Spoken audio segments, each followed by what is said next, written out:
Hello everyone, this is Surabhi. Welcome to study hacks. कैसे हो सब? आई होप आप लोग सब ठीक है, अपनी स्टडी को अच्छे तरीके से कवर अप कर रहे हैं। डिस्कशन जो रहेगा आज का वो काफ़ी ज़्यादा इंपॉर्टेंट होगा आपके एग्जाम्स के लिए, और डायरेक्ट आपको क्वेश्चंस देखने को मिलेंगे एग्जाम्स में। प्रीवियस डे में हमने जो कवर किया है उसको प्लीज़ आप नेक्स्ट डे रिवाइज ज़रूर करें। संडे को फुल वीक का आप रिविज़न ज़रूर करें ताकि कोई भी दिक्कत आगे देखने को ना मिले। आज का जो डिस्कशन है वो हम लोग स्टार्ट करते हैं, जो काफ़ी ज़्यादा इंपॉर्टेंट है। सबसे पहले बात की जा रही है दी अर्थ शॉर्ट प्राइस 2021। अर्थ शॉर्ट प्राइस जो है 2021 विद्युत मोहन दिल्ली बेस्ड एंटरप्रेन्योर हैं, तो उनके द्वारा ये एडिशन जो है ये प्राइस जीता गया। ठीक है, तो इनके द्वारा इनोवेटिव टेक्नोलॉजी पे ठीक है काम किया गया। रिसाइकल्स जो एग्रीकल्चर वेस्ट है उससे, एग्रीकल्चर वेस्ट से कैसे फ्यूल को क्रिएट करना है उस बेस पे इनके द्वारा काम किया गया, तो उसी के चलते इनको ये अवार्ड से नवाजा गया है अर्थ शॉर्ट प्राइज 2021। अवार्ड जो है ये सेटअप किसके द्वारा किया गया? By Prince William and Royal Foundation के द्वारा। चैरिटी जो है फाउंडेड, यानी कि चैरिटी जो है किसके द्वारा फाउंड की गई? The Duke and Duchess of Cambridge and historian David Attenborough. ठीक है, तो स्टार्टिंग में अगर देखें तो पहले सर डेविड एटनब्रॉफ जो थे इनको कन्फर्म किया गया, यानी कि इनके द्वारा इंदिरा गांधी पीस प्राइज जीता गया 2029 का। ये इंपॉर्टेंट है, याद रखिएगा। इस्टेब्लिश किया गया था 2020 में, यानी कि द अर्थ शॉर्ट प्राइज 2021। 2021 जो है ये फर्स्ट ईयर है अवार्ड का। ठीक है, फाइनलिस्ट जो हैं तो फाइनलिस्ट के द्वारा काफ़ी ज़्यादा कंट्रीब्यूट किया गया।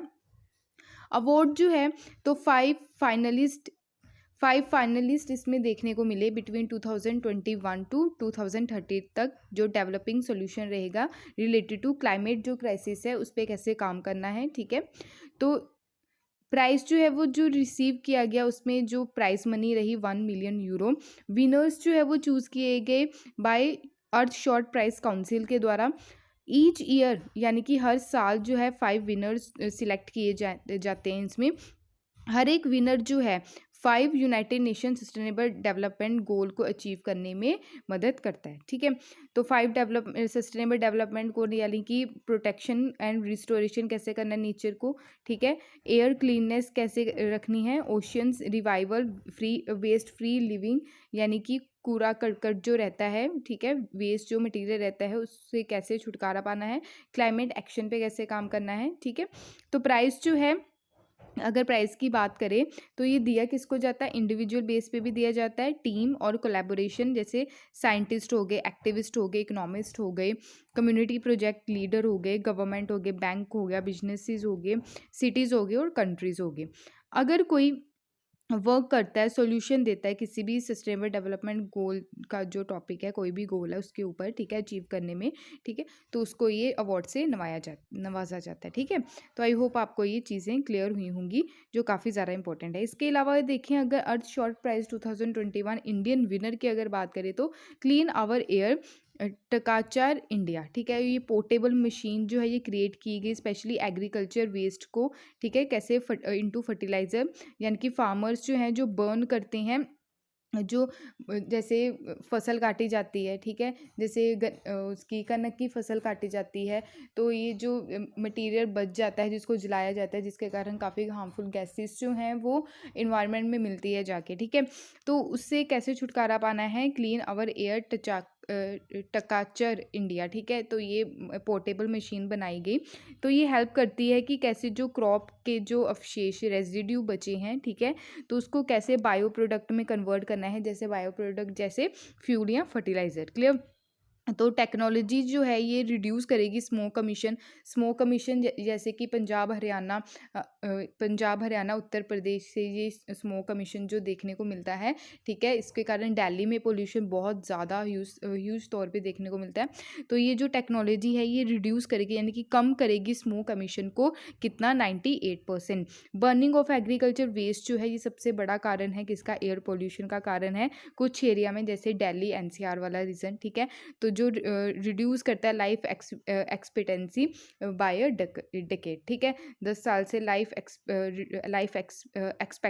एक्सपेक्टेंसी जो है वो कम देखने को मिल रही है रिलेटेड टू एयर पोल्यूशन। ठीक है, तो ये सारी चीज़ें जो हैं, ये जो पोर्टेबल मशीन है, ये इस मदद करेगी कैसे एयर पोल्यूशन को कम करना है। ठीक है, तो आई होप आपको ये चीज़ क्लियर हुई होगी। क्लियर।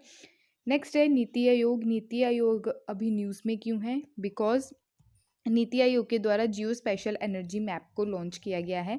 तो रिसेंटली ही नीति आयोग के द्वारा लॉन्च किया गया है comprehensive geographic information system based, यानी कि जियोग्राफिक इंफॉर्मेशन सिस्टम बेस्ड जो है geo spatial energy map of India को लॉन्च किया गया है। किसके द्वारा? नीति आयोग के द्वारा। अगर देखिए जुलाई 2021 में association of Jio special industries के द्वारा एक रिपोर्ट पेश की गई थी जिसका नाम था potential of Jio special technologies for the water sector in India, जो डेवलप की गई नीति आयोग के द्वारा। कोलैबोरेशन किसका? इसरो का, यानी कि इंडियन स्पेस रिसर्च ऑर्गेनाइजेशन, और सपोर्ट किसका रहा? एनर्जी मिनिस्ट्रीज का। ठीक है, तो ये प्रोवाइड करवाएगा holistic picture of all energy resources of the country. यहाँ पे आप देखिए ज़्यादा क्लैरिटी मिलेगी। ये जो है एनर्जी मैप ऑफ इंडिया, ये अभी लॉन्च किया गया है।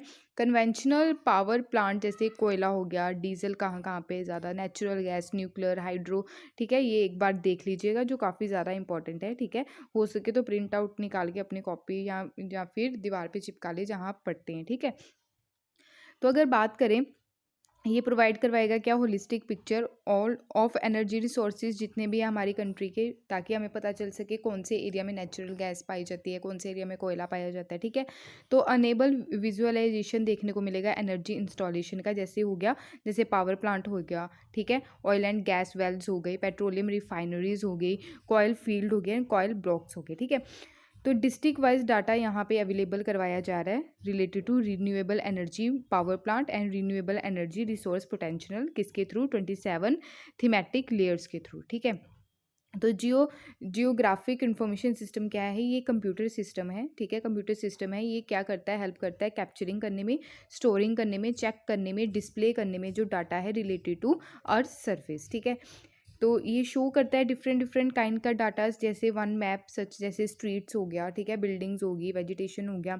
ठीक है, इसके अलावा लेटेस्ट जो एडवांसमेंट देखने को मिली वेब जीआईएस टेक्नोलॉजी की, और ओपन सोर्स सॉफ्टवेयर जो रहते हैं। ठीक है, तो ये क्या करेंगे? इंटरेक्टिव रहेंगे और यूज़र जो है फ्रेंडली, यानी कि इजी अवेलेबल रहेंगी चीज़ें, अगर आप लोगों को किसी भी लोकेशन का पता लगाना है कि ये चीज़ कहाँ पे अवेलेबल है। ठीक है, तो यूज़फुल है अगर इन्वेस्टमेंट करना है तो किसी एरिया में। ठीक है, तो मेकिंग इन्वेस्टमेंट डिसीजंस लेने के लिए काफ़ी ज़्यादा ये यूज़फुल रहेगा, और ख़ास तौर से जो डिज़ास्टर मैनेजमेंट है, ठीक है, उनके लिए अवेलेबल रहेगी जो एनर्जी एसेट्स हैं। ठीक है, तो आई होप आपको ये सारी चीज़ें क्लियर होंगी। क्लियर। नीति आयोग की अगर बात करें तो ये एक थिंक टैंक है, गवर्नमेंट ऑफ इंडिया के अंडर आता है। ठीक है, तो इस्टेब्लिश किया गया इसको अचीव करने के लिए जो सस्टेनेबल डेवलपमेंट गोल है और कॉर्पोरेटिव फेडरलिज्म। ठीक है, पहले था प्लानिंग कमीशन। ठीक है, नीति आयोग से पहले क्या था? प्लानिंग कमीशन था। प्लानिंग कमीशन को रिप्लेस किया नीति आयोग ने, कब किया? तो ये किया 1 जनवरी 2015 में।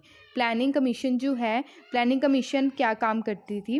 Planning commission top to bottom approach लेके चलती थी, बट जो नीति आयोग है ये बॉटम टू टॉप अप्रोच लेके चलती है। ठीक है, तो ये आपको चीज़ें क्लियर होनी चाहिए। ठीक है, हेडक्वार्टर इसके नीति आयोग के कहाँ पे है? न्यू दिल्ली में है।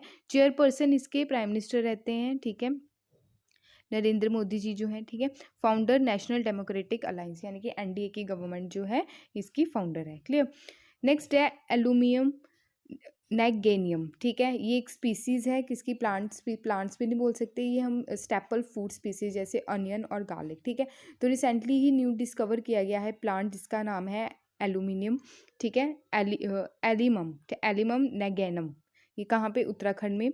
और ये बिलोंग करता है जेनस इंक्लूड, जिसमें जैसे स्टेपल फूड रहता है जैसे अनियन और गार्लिक। स्टेपल फूड का मतलब क्या है कि हर चीज़ में हमने यूज़ करना है इसको। तो अनियन जो है डे बाय डे की लाइफ में डेली हम इसको यूज़ करते हैं। ठीक है, तो स्टेपल फूड जो है डोमिनेंट पार्ट है पॉपुलेशन के डाइट का। ठीक है, लोगों की डाइट का।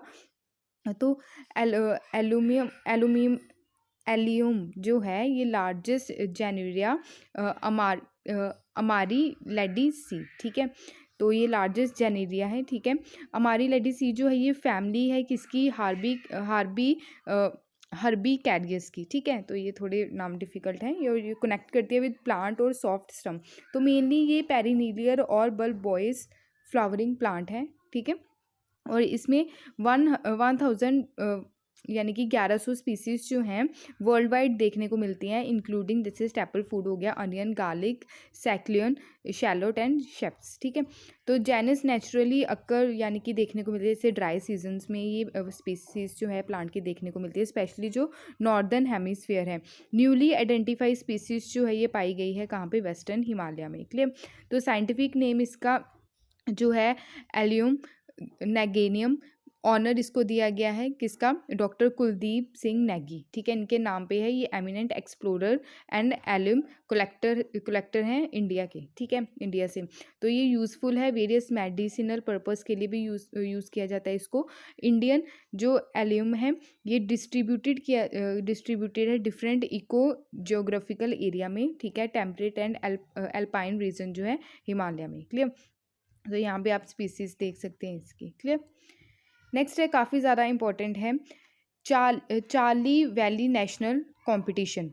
तो इंडिया की जो भवानी देवी है तलवारबाजी में, ये इनके द्वारा ये जीता गया है कंपटीशन, फ्रांस में ये देखने को मिला। तो फेंसर जो हैं यानी कि फेंसर भवानी देवी जो है इनके द्वारा हिस्ट्री क्रिएट की गई थी टोक्यो ओलंपिक में भी, ठीक है। तो फर्स्ट इंडियन रही जिनके द्वारा compete किया गया था गेम्स में। तो ये करंटली इनका रैंक जो है वर्ल्ड लेवल पे 50th रैंक है, ठीक है। तो टॉप रैंकर है ये फेंसर की हमारी इंडिया में। नेक्स्ट है 2021 शाफ जो चैम्पियनशिप देखने को मिली। शाफ की फुल फॉर्म क्या रहती है ये आप देखिए, ये है एसोसिएशन ऑफ फुटबॉल फेडरेशन, ठीक है। तो इंडिया के द्वारा भी जीता गया है इसको, यानी कि नेपाल को हराया गया है। तो ये जो चैम्पियनशिप है 2021 की हमारी कंट्री के द्वारा जीती गई है, फाइनल टाइटल जो है, ठीक है, 16 अक्टूबर को देखने को मिला। ये मालदीव में था, ठीक है। तो मालदीव में ये चैम्पियनशिप देखने को मिली, ये 8th एडिशन था, ठीक है, चैम्पियनशिप का, जो इंडिया के द्वारा जीता गया Indian mains national football team के द्वारा। प्रीवियसली अगर देखें इंडिया के द्वारा जो टाइटल जीते गए 1993 में, 1997 में, 1999 में, 2005 में, 2009 में, 2011 में और 2015 में, ठीक है। साउथ एशियन फुटबॉल फेडरेशन जो है ये फाउंड की गई 1997 में, ठीक है, याद रखिएगा। हेडक्वार्टर इसके कहाँ पे है, ढाका में है। प्रेसिडेंट इसके काजी सालाउद्दीन है। ऑफिशियल लैंग्वेज अगर देखें तो इंग्लिश, हिंदी, बंगाली, उर्दू, नेपाली, ठीक है। तो पेरेंट ऑर्गेनाइजेशन है एशियन फुटबॉल फेडरेशन, ठीक है। तो ज्वाइंट सी 2021 अभी एक्सरसाइज देखने को मिली। इंपॉर्टेंट ये हो जाता है ये किस किस के बिटवीन है, ठीक है। तो ये रशिया एंड चाइना के बिटवीन है ये नेवल जो एक्सरसाइज देखने को मिली, जिसका नाम है joint sea 2021, sea of Japan में देखने को मिली, ठीक है। तो जो Russia Peter the gulf sea of Japan में देखने को मिली, कब, 14 अक्टूबर को। यहाँ पे आप देख सकते हैं सी ऑफ जापान की लोकेशन, यहाँ पे जापान है, जापान की कैपिटल टोक्यो, ठीक है। रशिया और चाइना के बिटवीन देखने को मिली। ये कुरिल आइलैंड है, ये डिस्प्यूटेड आइलैंड है बिटवीन किसके, रशिया एंड जापान के बिटवीन, ठीक है। तो यहाँ पे 56 टोटल आइलैंड पाए जाते हैं और माइनर रॉक्स यहाँ पे पाई जाती है, ठीक है। तो यहाँ पे अगर देखें तो ऑफशोर रिजर्व्स भी हैं ऑयल एंड गैस के, ठीक है। रेयर रैनियम डिपोजिट्स भी यहाँ पे पाए जाते हैं कुरिल आइलैंड्स में। तो ये डिस्प्यूटेड आइलैंड है किस किस के बिटवीन, ये याद रखना आप लोगों को, ये रशिया एंड जापान के बिटवीन है। इंटरेस्टिंग ये है कि क्लेम जो है, दावा किया जाता है कि ये जो आइलैंड है ये किसका है, जापान का, बट ऑक्यूपाई किसके द्वारा कर रखा है, ये रशिया के द्वारा कर रखा है। रशिया इस आइलैंड को बोलते हैं सदर्न कुर्लिन बोलते हैं, तो जापान जो इसको बोलते हैं नॉर्दर्न टेरिटरी के नाम से जापान जो है इसको जानते हैं, ठीक है। तो आई होप आपको ये सारी चीज़ें समझ आई होंगी। कुरिल जो आइलैंड है ये काफ़ी न्यूज़ में भी रहा, ठीक है। तो यहाँ पे एनू पीपल जो हैं, एनू ट्राइब्स यहाँ पे पाई जाती हैं, ठीक है। तो ये काफ़ी ज़्यादा इंपॉर्टेंट है, क्लियर। नेक्स्ट चलते हैं, यहाँ पे भी आप देख सकते हैं इंडिया के संदर्भ में साउथ चाइना जो सी ऑफ जापान है, क्लियर। नेक्स्ट है इंपॉर्टेंट है, founder of AMU. Founder of AMU यानी कि अलीगढ़ मुस्लिम यूनिवर्सिटी के फाउंडर कौन रहे, सर सैयद अहमद खान। तो ये अभी न्यूज़ में क्यों है, न्यूज़ में देख लेते हैं क्यों है, क्योंकि अभी हाल ही में इनकी 204th बर्थ एनिवर्सरी को सेलिब्रेट किया गया, ठीक है। तो इनका जो जन्म हुआ था 17 अक्टूबर 1817 में हुआ, क्लियर। ये तो सर सैयद अहमद खान जो है ये टीचर थे, एक पॉलिटिशियन थे, सोशल रिफॉर्मर थे और ये फाउंडर थे अलीगढ़ मुस्लिम यूनिवर्सिटी के। सर सैयद अहमद खान को क्रिटिसाइज़ भी किया जाता है कि ये ब्रिटिशर्स के साथ जाके मिल गए थे, ठीक है। तो काफ़ी ज़्यादा क्रिटिसाइज़ भी किया गया इनको। वो बोला गया कि father of two nation theory इनके द्वारा लाई गई, तो उस थ्योरी को भी क्रिटिसाइज़ किया गया क्योंकि फॉर्मेशन जो देखने को मिला टू सेपरेट नेशन का, इंडिया और पाकिस्तान का, उसके चलते सर सैयद का जो कॉन्सेप्ट था नेशन को लेके उल्लंघनीय था, ठीक है, विद सेकुलर आइडल्स। तो सर सैयद अहमद के द्वारा ये माना गया कि मल्टी सेकुलरिज्म जो है ये किसके अंडर आती है, ऑल कल्चर कम्युनिटीज़ के, ठीक है। तो इक्वल स्टेटस है अंडर दी स्टेट, ठीक है। अगर बात करें टाइमलाइन देखें अलीगढ़ मुस्लिम यूनिवर्सिटी की, 24 मई 1875 में अगर देखें तो मदरसतुल उलम फाउंड किया गया। 1877 में इसको बोला गया मुहम्मदन एंग्लो ओरिएंटल कॉलेज। 27 अगस्त 1920 में इसको मुस्लिम यूनिवर्सिटी बिल प्रेजेंट किया गया। 9 सितंबर 1920 में अलीगढ़ मुस्लिम यूनिवर्सिटी बिल पास किया गया। तो 14 सितंबर में एसेंट मिला गवर्नर जनरल का। तो 1 दिसंबर 1920 में अलीगढ़ मुस्लिम यूनिवर्सिटी को इस्टेब्लिश किया गया।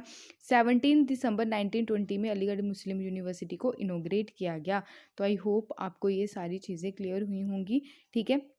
तो ये फाउंडर थे किसके, अलीगढ़ मुस्लिम यूनिवर्सिटी के, ठीक है। इनकी जो डेथ हुई, ठीक है, 1898 में हुई। तो कन्फर्ड यानी कि इनको टाइटल जो दिया गया है जावेद उल दुल्हा के का टाइटल भी इनको मिला है 1842 में बाय बहादुर शाह जफर टू के द्वारा, ठीक है। ये इंपॉर्टेंट है, क्लियर। तो इनके द्वारा मुस्लिम लीग भी फाउंड की गई, क्लियर। और इनके द्वारा चेंज भी लाया गया आफ्टर हिंदी उर्दू कंट्रोवर्सी जो थी, रिफॉर्मिस्ट थे, पॉलिसीज़ जो लाई गई मुस्लिम के ऊपर ज़्यादा फोकस किया गया इनके द्वारा, ठीक है। तो आई होप आपको ये चीज़ें क्लियर हुई होंगी। तो ये थे आज के important current affairs. I hope आपको आपके माइंड में जो डाउट्स होंगे वो क्लियर हुए होंगे। अगर फिर भी कोई डाउट होगा किसी भी टॉपिक के रिगार्डिंग तो आप अपने डाउट्स को ज़रूर कमेंट बॉक्स में लिखिए, ठीक है। पीडीएफ के लिए आप टेलीग्राम ज्वाइन कर सकते हैं, इंस्टाग्राम पे भी आप फॉलो कर सकते हैं। Thank you for watching my video. जय हिंद।